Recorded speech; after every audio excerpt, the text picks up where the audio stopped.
ये कहानी जगत जननी माँ पार्वती के महाकाली बनने की बहुत साल पहले की बात है। रंभ नाम का एक असुर सम्राट ब्रह्मदेव जी का भक्त था। एक दिन वो ब्रह्मदेव जी की तपस्या में विलीन था कि तभी देवराज इंद्रदेव ने धोखे से उसे मार दिया। अगले जन्म में उसने रक्त बीज के रूप में जन्म लिया और फिर से ब्रह्मदेव जी की घोर तपस्या की। उसकी तपस्या से ब्रह्मदेव जी बहुत प्रसन्न हुए और प्रकट होकर कहने लगे, पुत्र, मैं तुम्हारी तपस्या से प्रसन्न हुआ। अब तुम अपना इच्छा युक्त वरदान मांग सकते हो। बोलो, क्या वरदान चाहिए तुम्हें?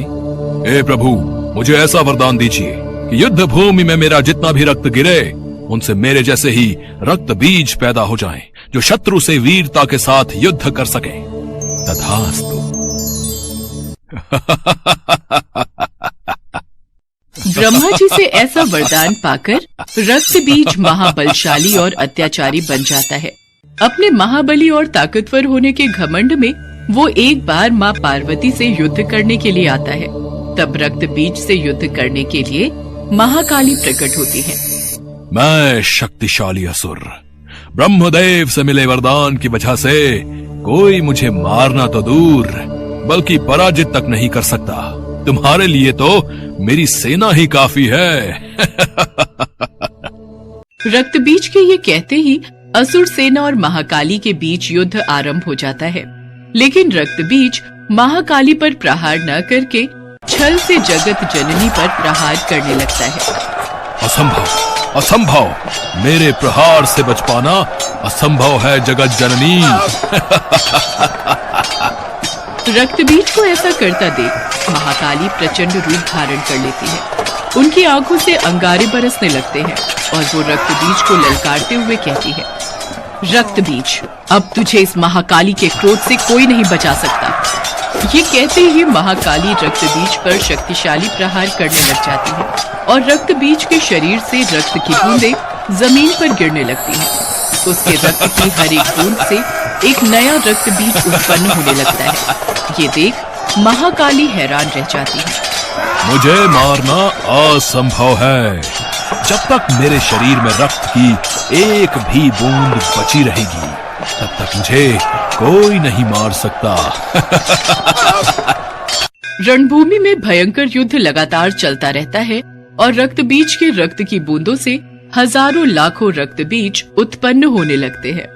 तभी जगत जननी माँ महाकाली से कहती है, हे काली, तुम जल्दी से इसके रक्त की बूंदों को अपना आहार बना लो।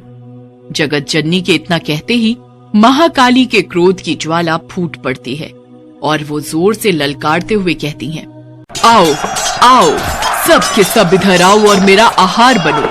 अपने रक्त से मेरी क्षुधा शांत करो। इसके बाद महाकाली एक एक करके सभी रक्त बीजों को अपना आहार बना लेती है और अंत में रक्त बीज का गला काट कर उसको अपने खप्पर में रख लेती है और उसके रक्त को पी लेती है। रक्त बीज का अंत हो जाता है, किंतु महाकाली का क्रोध शांत नहीं होता। उनके क्रोध की ज्वाला आसमान को छूने लगती है और महाकाली कहती है, अभी मुझे और रक्त चाहिए और चाहिए। अभी मेरी क्षुधा शांत नहीं हुई है। मुझे रक्त दो, मुझे रक्त पीना है। ये कहते हुए महाकाली देवी देवताओं को अपना आहार बनाने के लिए आगे बढ़ती है। ये देख सभी देवी देवता घबरा जाते हैं और हाहाकार करने लगते हैं। अरे, महाकाली तो हमारे ही रक्त की प्यासी हो रही हैं। वो तो हमारी ही ओर चली आ रही हैं। बचाओ, बचाओ। लगता है महाकाली का क्रोध जल्द शांत नहीं होने वाला है। फिर जैसे ही और देवगणों को अपना आहार बनाने के लिए आती हैं, तभी गणेश जी बीच में आ जाते हैं और महाकाली गणेश जी से कहती है, मेरे रास्ते में मत आओ, हट जाओ मेरे रास्ते से। मुझे रक्त चाहिए, रक्त। किंतु माता, आप देवगणों का रक्त कैसे पी सकती हैं? कृपया करके अब आप शांत हो जाइए। गणेश की बातों का महाकाली पर कोई असर नहीं होता और वो गुस्से में गणेश जी पर प्रहार करने के लिए अपना शस्त्र उठा लेती है। महाकाली का ऐसा रूप देखकर सभी देवगण डर जाते हैं और वो जल्दी से विष्णु और ब्रह्मा की शरण में जाते हैं। हे ब्रह्मा, हे विष्णु, हमें महाकाली के क्रोध से बचाओ।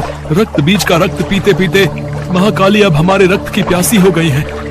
ये सुनकर ब्रह्मदेव जी कहते हैं, अब तो महाकाली का क्रोध केवल महादेव ही शांत कर सकते हैं, किंतु वो तो इस समय ध्यान की अवस्था में है। महादेव को ध्यान की अवस्था से बाहर निकालने का कार्य तो केवल गणेश और कार्तिकेय ही कर सकते हैं। सभी देवगणों के कहने पर गणेश और कार्तिकेय महादेव को ध्यान से बाहर ले आते हैं। इसके बाद महादेव महाकाली को शांत करने के लिए जाते हैं। अब शांत भी हो जाओ देवी, क्योंकि जिस उद्देश्य के लिए तुमने ये विकराल प्रचंड रूप लिया था, अब वो पूरा हो चुका है। रक्त बीज का अंत हो चुका है। किंतु महाकाली महादेव की बातों को अनसुना कर क्रोध की अग्नि में जलती रहती हैं और उनको नजरअंदाज कर आगे बढ़ने लगती हैं। महाकाली का गुस्सा शांत न होता देख महादेव उनके मार्ग में लेट जाते हैं और तभी अचानक महाकाली अपना पैर महादेव की छाती पर रख देती है। किंतु जैसे ही नीचे देखती है उनका हृदय चीख उठता है। तभी उनकी जीभ बाहर आ जाती है और वो कहती है, हे महादेव, मुझे क्षमा कर दे, ये तो मुझसे बहुत बड़ी भूल हो गई। ये कहते ही महाकाली को वास्तविकता का एहसास हो जाता है और उनका क्रोध शांत हो जाता है। उन्हें शांत देख सभी देवी देवता खुश हो जाते हैं और जोर जोर से महाकाली की जय जयकार करने लगते हैं। जय मां काली, जय मां